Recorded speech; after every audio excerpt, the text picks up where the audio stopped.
I'm Rachel Horgan. Join me each episode as I sit down with a guest co-host covering the latest business stories in the Seattle area. We'll read the news so you don't have to. This is The Weekly.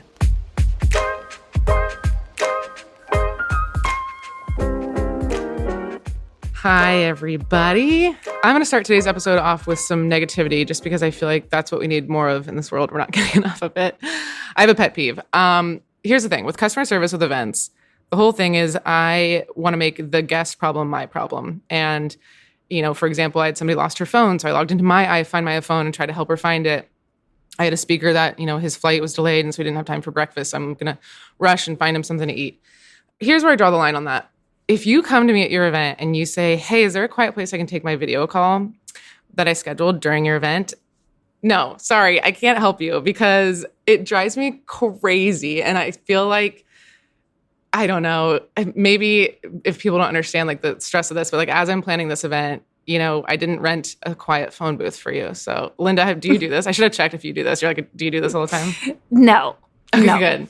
Don't do it, you guys. Don't go to your event planner and ask for a quiet space. Go to your car. I'm at a Topgolf, man. I don't know what to tell you. I didn't rent a room for you. You are an adult. Figure it out. I know. The other thing is if you're submitting and registering for an event, please don't put your name and your company in all caps because we export that and use it for so many things and we have to go change that. So those are my inside tips. Oh, that's a good one, actually. Yeah, that most people wouldn't know. Don't know about, yeah. The voice you hear is Linda Hoffner, General Manager of the Spring District at Wright Runstad and Company, and also the host of the Whatever She's Having podcast. Thanks for being here with me. Oh my gosh, I'm so excited to be here. It's way more nerve-wracking on this side. So that's what I said. I know you were a guest of mine not too long ago on my show, yes. Which was so fun. And now I'm in the hot seat and I'm excited to hear what we talk about today. I know. We recorded, if people weren't seeing this on the socials, but we recorded a couple weeks back on the Whatever She's Having podcast. If you haven't taken a listen, please go support that and check out my episode. I was more nervous on the other side. You do such a good job though of following the conversation, and it's I don't know, you made me feel really relaxed pretty easily. So hopefully I can do the same for you. Oh, thank you. Yeah. So we are here at the Spring District. Briefly, what is the Spring District if people don't know? Okay, so the Spring District is a 36-acre mixed-use transit-oriented development, the first of its kind, in the Bell Red neighborhood of Bellevue, which, for those of you who are not familiar with Bell Red, it's on the east side of 405. So back where everything used to be, warehouses and cold storage, and there's still an existing Safeway plant to the north of us, the ice creamery, actually. So if we get hungry, we can go break in and have some ice cream. But we, as in Wright Runstad, a local developer, has spent the last, 18 years developing what is now this mixed-use neighborhood. So we have approximately 2 million square feet of office built out here, just under 800 apartment units, which is comprised of 3 different apartment communities, and a variety of retail, including downstairs from where we are right now is Bellevue Brewing. So a lot of people, I drove by that. It looked cool. Yeah, a lot of people know that area and don't realize that they're in the Spring District. But if you are at Bellevue Brewing, you are officially in the Spring District and in my hood. So come see me. Yeah, it's really cute over here. It kind of feels like a college campus. Drink every time I bring up college. I didn't even mean to do it that time. Okay, so a little background on you, that you have this history of working in real estate. You were also Mrs. Washington for the Mrs. America competition. Yes. You are on the board of Rainier Athletes. You're on the Bellevue Chamber board. You're on the board of Eastrail Partners. And you're the president-elect for CREW, which is a women's real estate association, right? Correct.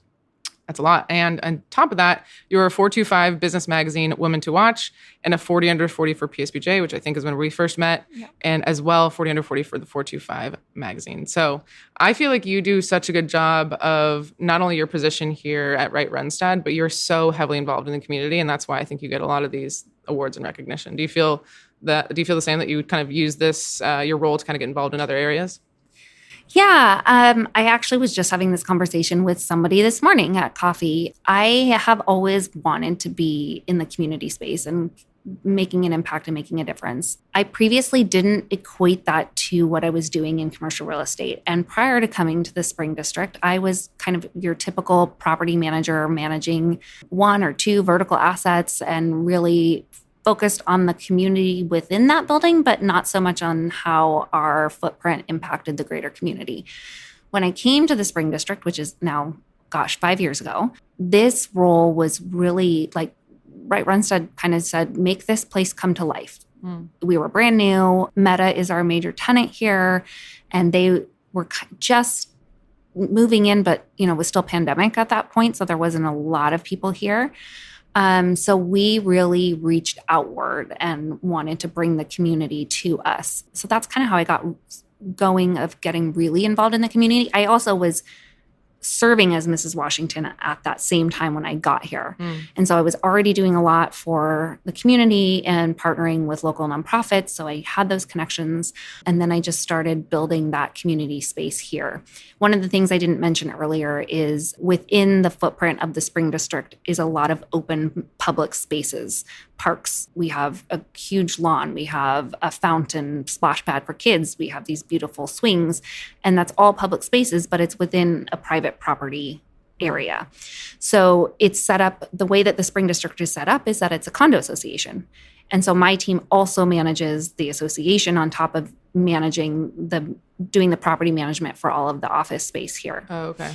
So we get to use our park space to have community events, to just bring people together who maybe don't even live or work here. They're just hearing about us through our social media, or they know that we put on fun events, and so they want to come and participate and be a part of that. Yeah, that's got to be fun for you to have different things. You've got the residential side, the commercial side, all of that. We're going to talk a lot about real estate throughout the episode. So before we do that, I wanted to give you a chance to talk about your podcast, because I feel like we're in a support group together with this.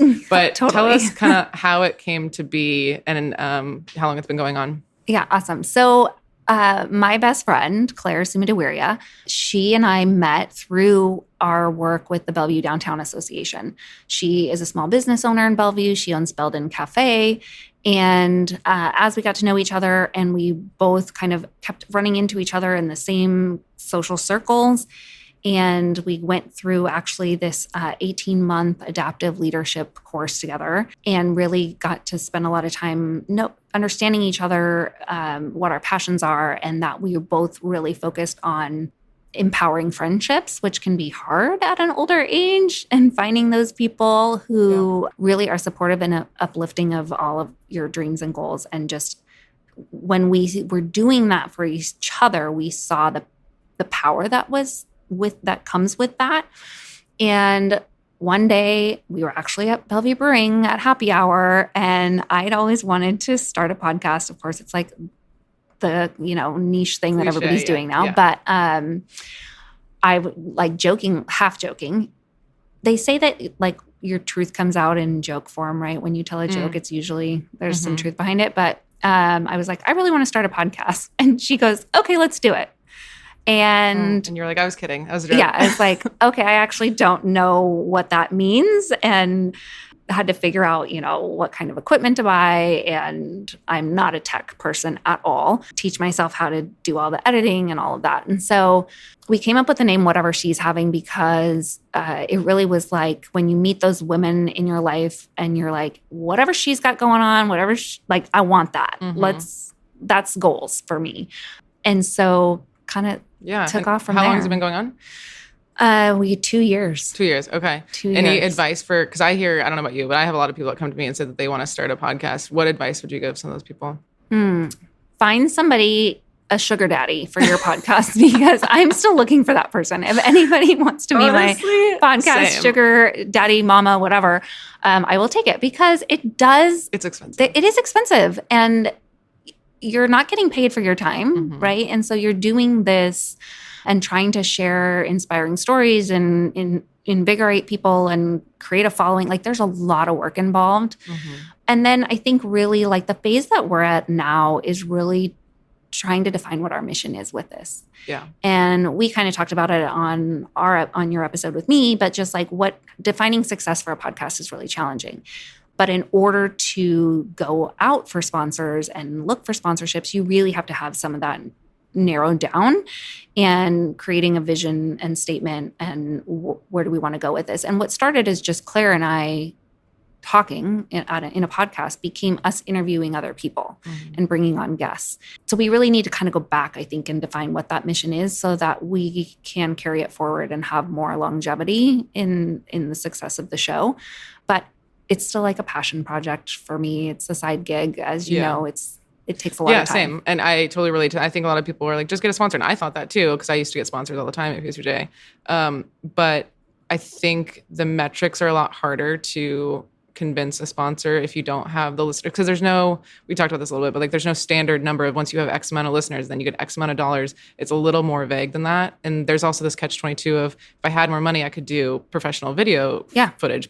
But I need the money for the video footage, but I need the sponsors want the video footage to be able to sponsor it. And so it's kind of like, what do I do? Yeah. So I feel you on that. And we are, paying for video now and stuff. And we have that. We just need to go after the sponsorships, which is a little bit harder. We do have the support and partnership of 425 magazine. So they do, put blurbs about us in the magazine frequently and are always there to kind of be a resource and a guide for us. So we're super grateful for that partnership. Yeah, it's always helpful when you have some partnerships. All right, well, we're going to get into our stories. So we've got 4 for you today. The first one is going to be an update on the Spring District. And then we'll talk about the Amazon and Meta. You may have missed the Meta one, but Amazon layoffs has kind of taken over all the news cycles these days. Our third one is Heritage Distilling is closing their tasting rooms. And our last one is Little Saigon sues the city. So, Linda, let's do it. The first one, there is an article. It's older. It's from July. But mostly I wanted to talk about the Spring District. You did a good job of kind of setting the scene of what this place is.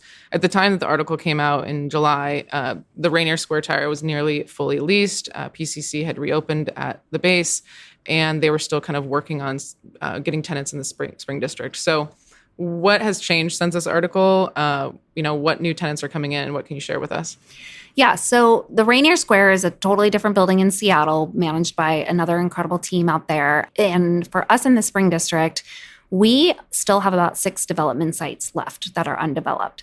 So our original master development plan for the Spring District was a 20-year plan. And so that we bought the land in 2007. And so that would have expired in 27. And so we've now extended that out an additional 10 years because the economy has slowed down. So we still have those 6 sites left to develop. One thing I didn't mention is we have a light rail station here. So on campus, on premises, that comes right through the middle of the Spring District. So most of the land that's left is on the north side of that, the light rail station, which we're very excited about it going to Seattle. Do you remember when it's supposed to be working? Well, before FIFA is what we're told. I think they've given the government the April 30th as like their deadline date to be open.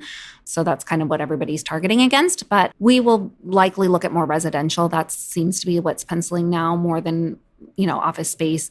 We have leased everything that we have built to date. So it's all leased to Meta. They are not occupying all of the buildings yet. They have a couple that are still just short shell and core, where they have not done the tenant improvements yet, but they are leased fully to Meta. And Meta did sublease one of the buildings to another company called Snowflake. So Snowflake has come in as a new tenant, but really under the Meta lease.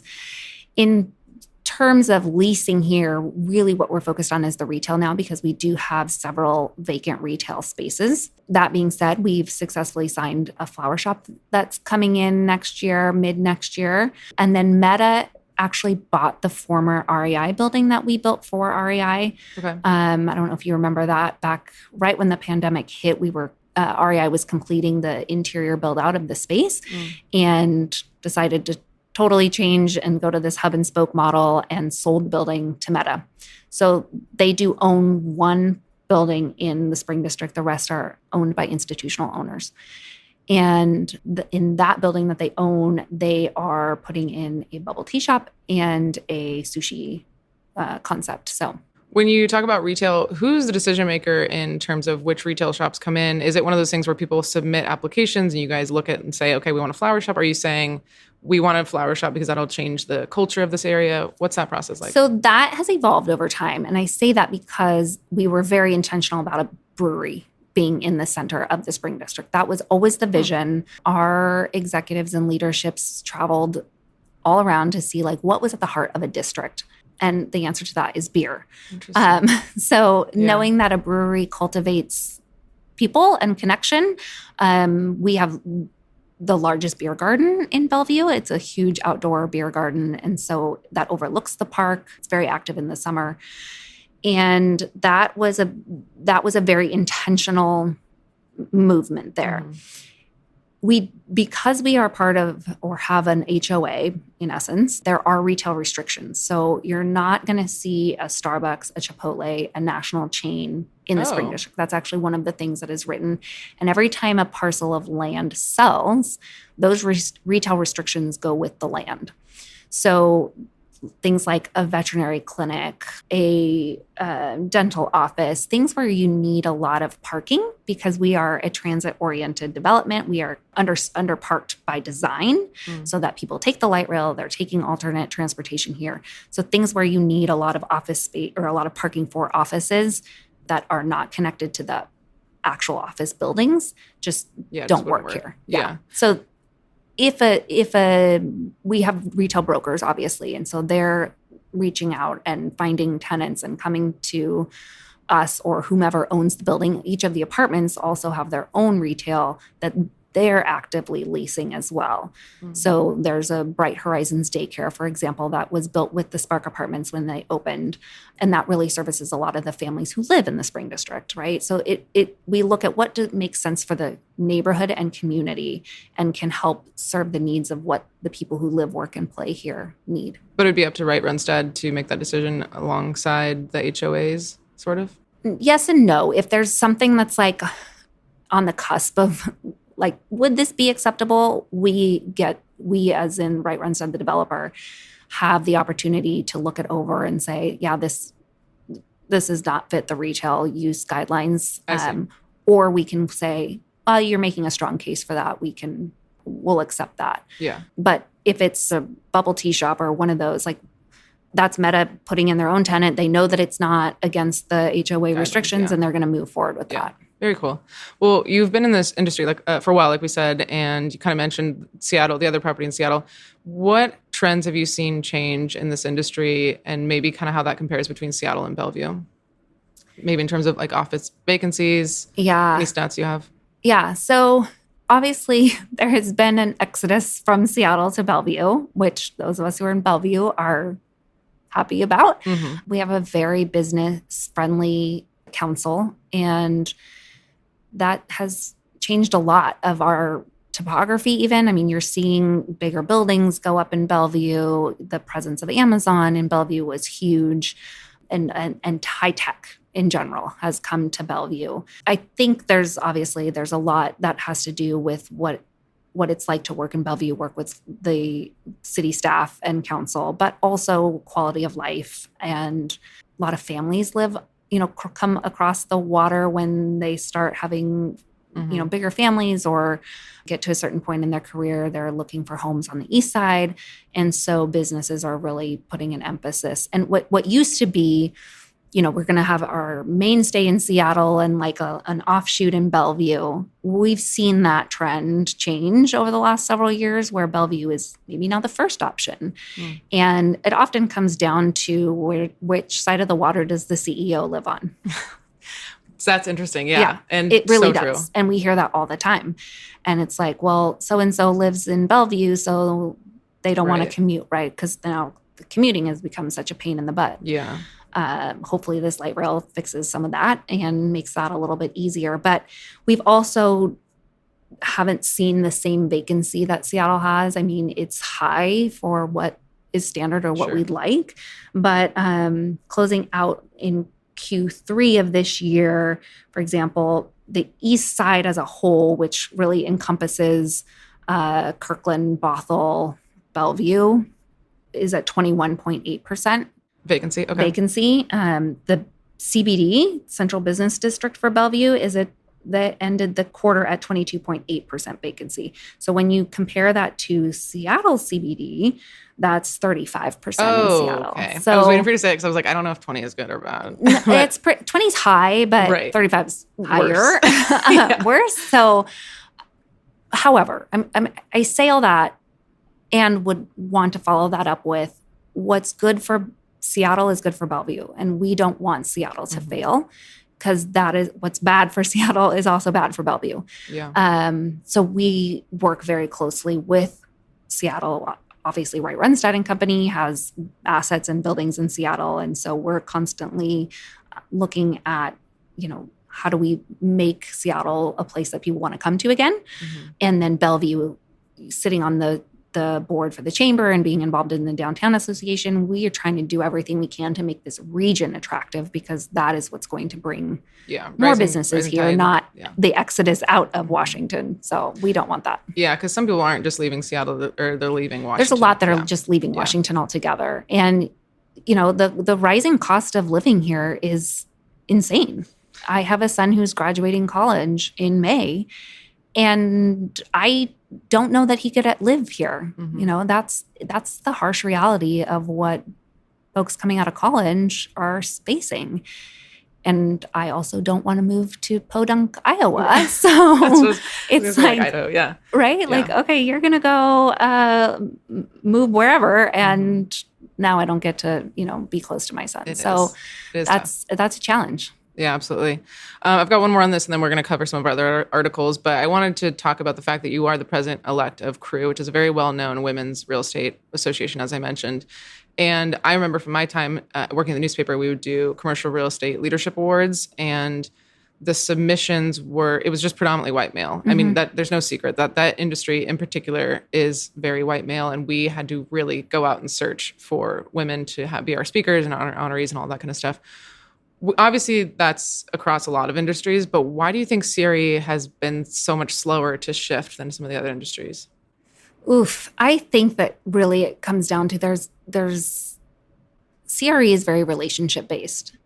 And also there's a lot of family run businesses or, that were started 50 years ago when it really was, or 50 plus years ago, when it really was, especially in the development side, a man's world.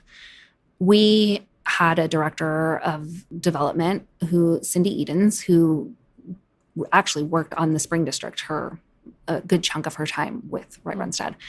She just retired about, a year and a half ago or so, 2 years ago. And that was rare. It was rare to see women in development, particularly. On the property management side, you get more women on that side, right? But when you get to the C-suite role, no, it's predominantly men, white men. And that's something that CREW is obviously working to try to change, and the pay gap, right? Right. I think the latest is 70 cents to the dollar. It went back down. I don't know if you saw overall that. Or in your industry? Overall. Oh, cool. Sick. Yeah, it's awesome. Great. And women are having to make the choice of whether to come back to work, right? So I don't know why CRE sets itself apart that way. I also believe that if you look in the brokerage world, for example, a lot of males in the brokerage world, and there's a lot that are coming through college or their fraternity, or they're getting those connections very early on in their career that just are not as readily available for women. And that's really what the aim of CREW is to help women network and get connected early on so that they can have the same opportunities as their male counterparts in being, considered for these promotions or jobs. And we are seeing, there are a handful of really incredible women in commercial real estate in Seattle. And Allison Bedard, who was, you've had her on your show, and she was at Cushman & Wakefield and spent all these years. Well, she just left to become the CEO of CREW. And we're so grateful. So cool. I'm so grateful as a president-elect to have her as our leader. Yeah, she's awesome. And really taking the charge of getting women seen in the CRE world. Yeah. Great. Well, it sounds like you're doing good work over there at CREW and trying to make some changes. Okay. We are going to get into our next article, which is the Amazon and Meta layoffs. Yeah. We're not going to spend too much time on this because, again, some of these articles are just everywhere. I think everyone's kind of seen this. But essentially, they had this announcement that they were going to do these layoffs at Amazon that could total up to 30,000 people, which feels like a lot. And then recently, after that article came out, Amazon confirmed 14,000 job cuts. And they said it's for, quote, efficiency and less bureaucracy. Okay, sure. And they're going to continue to take place into 2026. So more layoffs after these 14,000 seem to be coming. The other thing that happened was that Meta plans to cut more than 100 employees in Washington state. I have a feeling they announced this. I don't know if this is true, but if I was Meta, I'd be like, let's announce this right now because nobody will give a shit about our 100 employees if Amazon's laying off 14 to 30,000. So any initial thoughts? Like when this came out, did you have any thoughts on this? I hate to say that it almost feels like a repetitive thing now. We're like numb to it. It's these cycles, right? Where it just ebbs and flows. And then you're going to see like Amazon hiring 10,000 people in 6 months or, Meta. And Meta's 100 layoffs. I think one of the articles said there was 48 that were Bellevue. Like that's actually a pretty small number. They have about 5,400 people here in Bellevue now. So 48's relatively small. Efficiencies. Yeah, there probably are looking at doing that. And I don't know. I wish that I knew what was going on in the brains of all of these big tech tenants, but it does seem very cyclical. And like every 6 months, it's something different. AI obviously is the biggest draw to everybody right now and what they're hiring for. I know that, what I'm hearing from folks who are in the tech world is that that's where they're spending their dollars. In the talent of AI folks. So you have to free up your roster dollars for, positions of folks who can take on AI roles. So I kind of think that's probably what's going on there. And the next announcement will be Microsoft or one of the others. Like it just, they kind of seem to cycle together. Well, and that's one of the other creators, Maureen Wiley-Clough. She was on the podcast too, but she posted about it. And she said her concern is everybody kind of follows each other. The big businesses all kind of do the same thing. And you remember that from Return to Office. Once Amazon announced something, Microsoft announced it. So I think the fear is now that Amazon announced this, maybe some of the other ones might be like, us too. We'll also lay off a bunch of people. The other thing that this hits with for me is the change of culture of loyalty to companies. And there was this Simon Sinek talk he gave.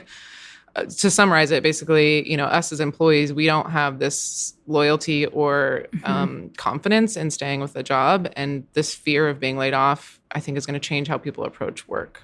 I hope it does, because I do feel like people are very quick to jump ship to whatever the next best package or, what am I getting from my company? And there's not a lot of people saying, what can I give to my company? And well, I think now because they're just going to lay me off. So that's probably why they're like, I'm out of here, So I will say that one of the things that we hear from the apartment managers here is, we were having our Halloween event in the park the other day and all of our apartment communities were out with us. And, they were like, gosh, we had a really slow leasing tour month for October. And they're all, upper 90% lease, mid to upper 90% lease. So they're doing quite well. Okay. But that still means you're showing those available spaces frequently throughout the month or when you have the rollover. And October was really tough for them. And they are equating it to people being worried about layoffs. And am I going to be able to afford to live here if I don't know if I'm going to get laid off? So they're not seeing the same rate of renewals happening, which I thought was a really interesting metric. I didn't even think oh yes, because a lot of the folks who live in the apartments here at the Spring District also work here. So we'll kind of be watching that closely to see how that correlates one to the other. Yeah. Well, speaking of that, how do you approach, you said Meta leases a lot of your spaces, knowing that some of these layoffs are happening and, how does that change the lease conversation that you have with a company like Meta? Are you, for example, worried that you're going to sell X amount of buildings to them and then they're going to jump out of their lease in a year when they lay people off and don't need it? Do you know what I mean? So they have long leases here in the Spring District, and we're breaking a lease is a lot of money to the tenant side. Okay. So they'd have to be negotiating especially because of the length of their lease here. We don't worry too much about that. And like I said, everything that is built in the Spring District is leased, but there are 2 empty buildings here that they have not built out. And so at that point, it's just a matter of when will they need that growth. Most of these leases were done either pre-pandemic or early pandemic, and the growth targets were much different than they perhaps are now. So I think it's just going to take them longer to build out the spaces here, but it certainly stunts our growth here, right? Like if Meta had continued to grow at the rate that they were growing when we started doing leases with them initially, the rest of the Spring District would be built out, right? So we're not putting up more office space, just like nobody's putting up office space right now, because those same levels of growth just aren't there. Yeah, that makes sense. Or people are not, it's the return to office too, right? You got to get the butts in the seats to justify spending millions of dollars on a build out. Mm-hmm. I was going to move on to the next one unless you have something. No, go ahead.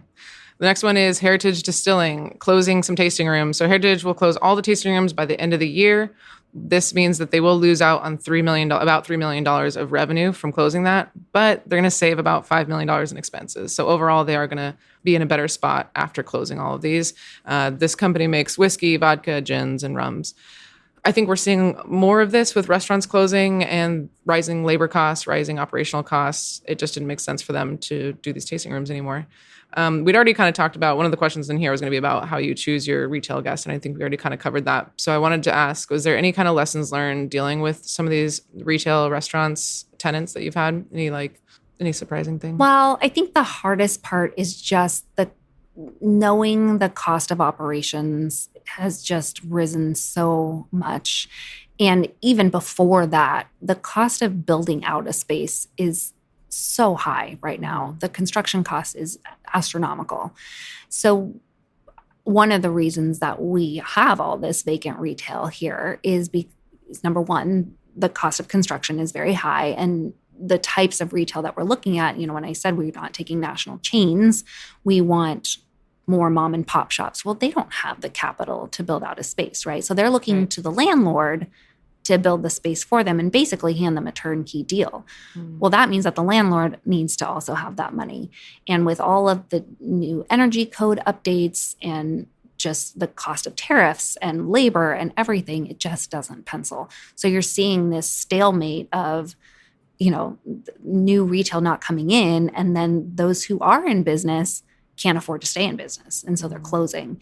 And that is really sad, and it ends up in this vast wasteland of no retail, but we need retail. And so there's the chicken and egg thing a little bit. Yeah, we've talked about kind of how brick and mortar is going by the wayside and the closing restaurants. And I just have to hope that it's going to pendulum swing back to people wanting to be back in person, and hopefully some changes happen. Yeah. I didn't have a lot on this one. So is there anything else on the Heritage one? No, but I will say, when I was just in Denver with the Bellevue Downtown Association, and one of the groups presenting to us had a phrase that they use saying, retail follows rooftops.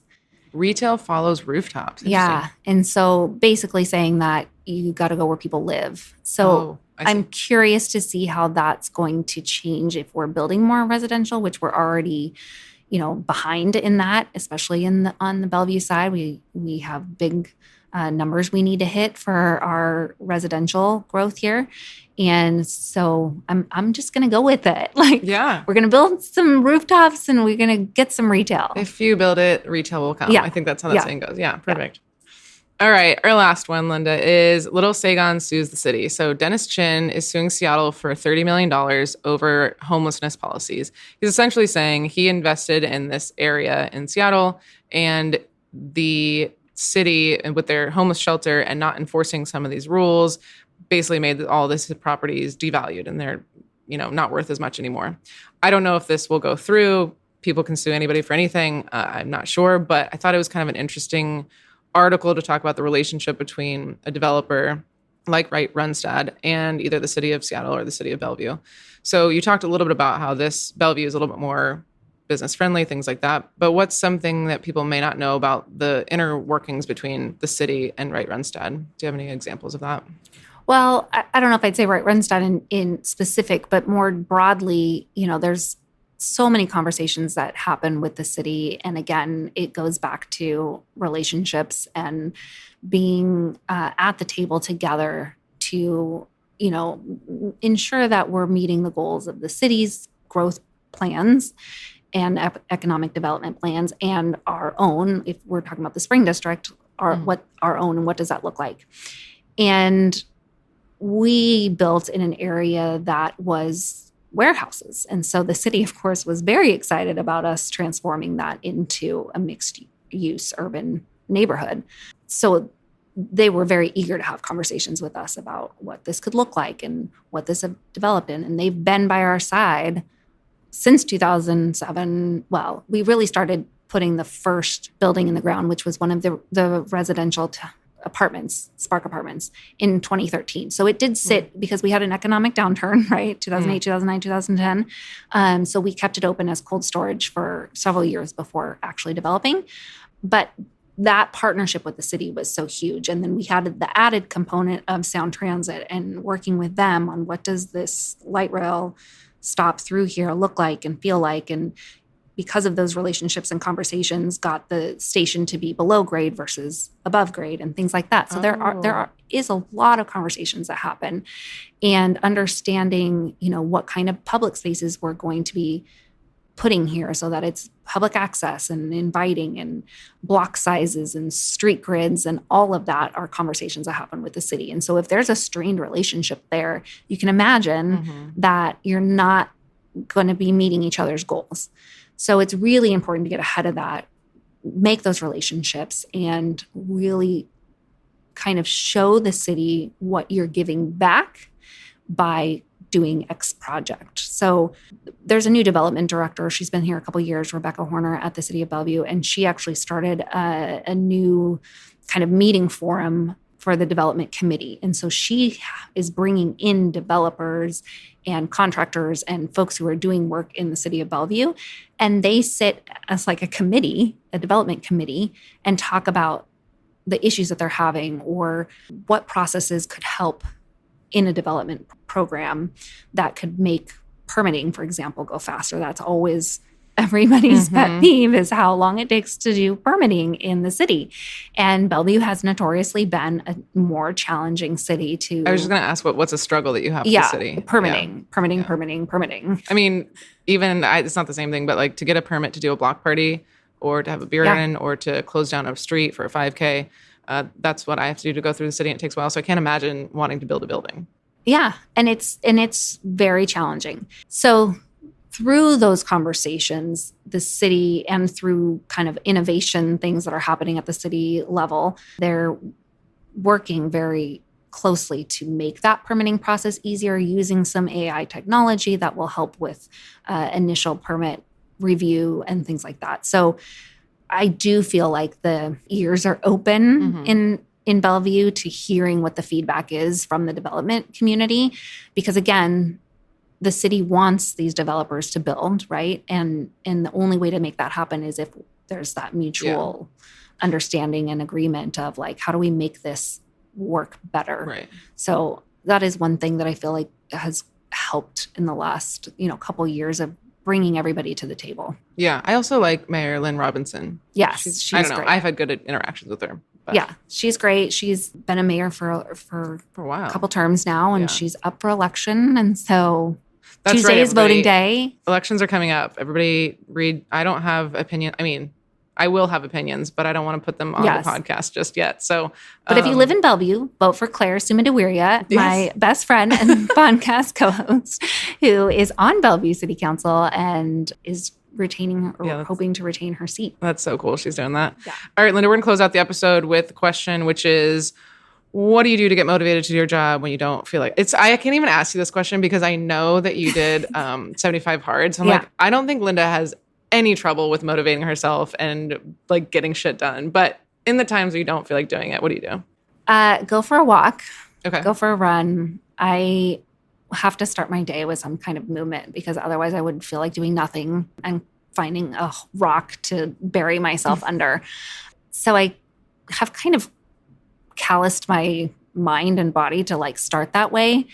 And it really does help. But I tell you what, there are definitely days when it's just like, really, can I just hide? And this time of season when it's not only a change in the seasons, but it's event season. There's a lot of peopling that happens, and peopling is very exhausting. Are you not extroverted? Yes and no. Okay. I'm an introverted extrovert. Okay. I'm one you of don't those. get like fueled up by a networking I event. can, but too much of it is Too just much, yeah. I just feel overwhelmed sometimes. But yeah, usually going outside, going for a walk helps. Yeah. Great advice. Everyone get outside, touch some grass, as they say. Yes. I did want to say thank you to Catalyst. We are recording here, like I said, in the Spring District, but Catalyst is one of your tenants. One of my tenants. Yeah, they're amazing. It's the most beautifully decorated office I've ever seen. And I asked about it, and they said that's because they sell furniture. And I'm like, oh, okay, this is making sense now. If you need amazing furniture, Catalyst Check out is your Catalyst. place. Yeah, they have great stuff. And also remember to check out Whatever She's Having podcast. Yours truly episode is up there. It's on YouTube if you want to watch us chat. But Linda, thank you for taking the time and being on my podcast and talking about commercial real estate. I really appreciate it. And happy Halloween. Yes, happy Halloween. All right, talk to you later. Okay, bye. This has been The Weekly with production assistance from Nick Patry. If you liked what you heard, rate us and write a review on Apple Podcast or Spotify. We love listener feedback, so if you have any story suggestions, comments, or complaints, email us at info@theweeklyseattle.com. Make sure to check back next Sunday for the latest local business news. We'll see you next time.